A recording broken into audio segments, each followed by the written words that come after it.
ஊர்ந்து சென்று பதவியை பெற்றவர். அவர் பெயரை சொல்லக்கூட விருப்பமில்லை. ஓபிஎஸ் அதிரடி.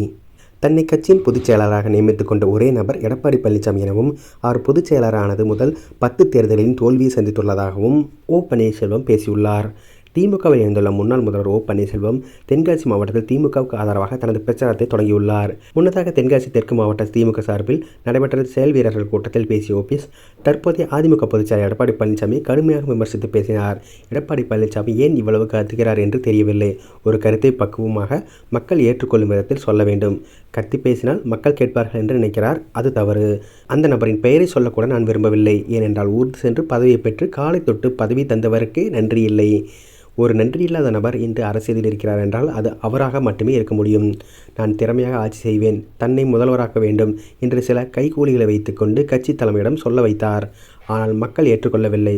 பொதுச் செயலாளர் ஜெயலலிதா என்பதையும் மாற்றி பொதுச் செயலாளர் ஆனார். தன்னை பொதுச் செயலாளராக நியமித்துக் கொண்ட ஒரே நபர் அவராகத்தான் இருப்பார். அவர் வந்த பின் 10 தேர்தலில் தோல்வியைத்தான் அடைந்தார்.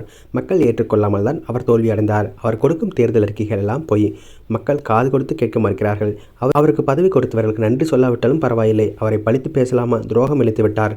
நன்றி மறந்தவர்களுக்கு தமிழக மக்கள் வாக்களிக்க மாட்டார்கள். வரும் தேர்தலில் அதுதான் நடக்கும் என்றார்.